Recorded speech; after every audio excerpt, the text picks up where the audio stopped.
Good afternoon, friends and students.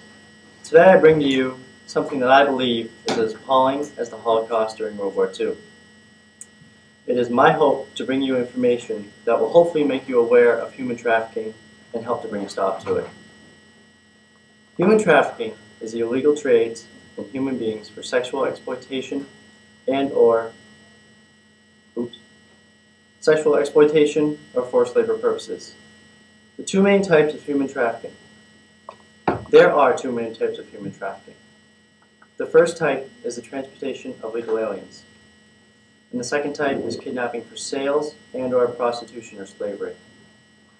All of the facts and statistics throughout my speech have been taken from two different websites. The first one is www.dosomething.org, facts about human trafficking, as well as doctorsatwar.org, /human trafficking.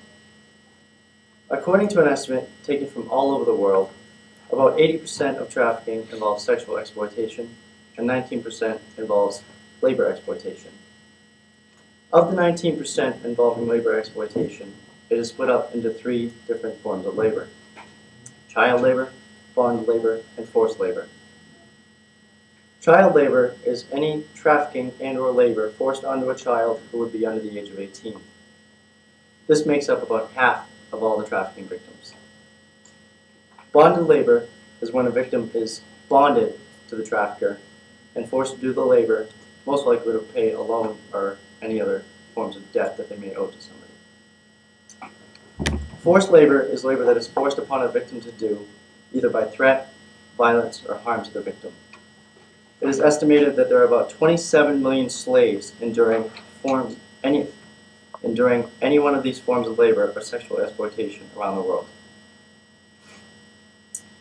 Not just 3 months ago, 22-year-old Megan Waterman of Scarborough, Maine, who has a very young daughter at home, was kidnapped and believed to be sold into human trafficking. This is believed because she was an escort, as people would call it, on the website Craigslist before she went missing, and they believe that the man that she was escorting may have taken her. She has yet to be found. Human trafficking is more widespread today than during the times that we brought slaves from Africa over to the U.S. Any one of us in this room could be heading home and could be abducted for prostitution, slavery, even in this country. People are being transported as short as distances as Boston and places as far as Russia. Human trafficking does not target any race, religion, or age. It can happen to anyone at any time. It is not just a third world country problem, and with the backlogs of today's law enforcement, with homicides, thefts, and immigration issues, human trafficking is not even 1% of most law enforcement agencies' budgets. In the U.S. today, a person has to be missing over 24 hours to even file a missing persons report. Now think about this. In today's day and age, how far we could actually go in 24 hours' time. In 24 hours, you could go from Marshall High School and be in Orlando, Florida by car before your family can even legally file for you to be missing. In 24 hours, you could be loaded onto some small, obscure aircraft on some small, obscure airport, which we have located all over the country. Little Brook Airport in Elliott, Maine, or Skyhaven Airport in Rochester, New Hampshire, for examples, as well as many others. Or in 24 hours, you could be waking up in places like Brazil, Cambodia, the Philippines, or even Afghanistan. We, the people of the country that holds its freedoms and rights dear to our heart, truly need to take a stand against this plague. We need to take a stand, and even us at our age, even we can send a message to our leaders. So think of this.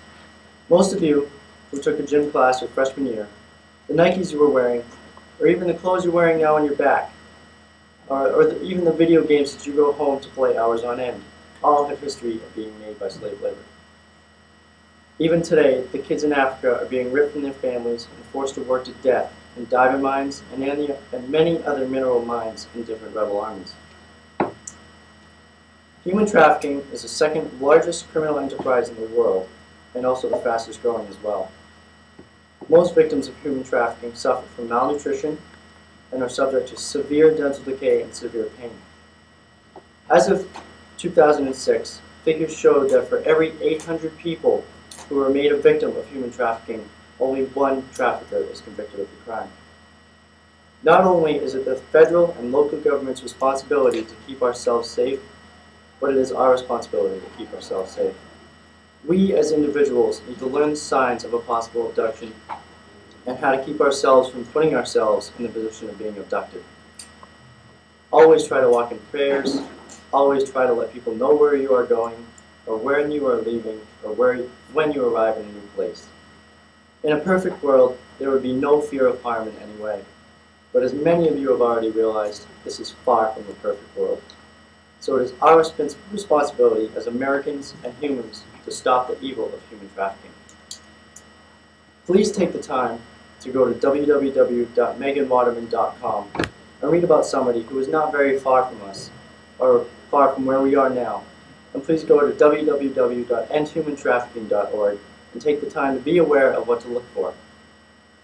Human trafficking is real, and it is happening all over the world, and it is our job to stop it. I, for one, am going to take it upon myself to be my own Superman.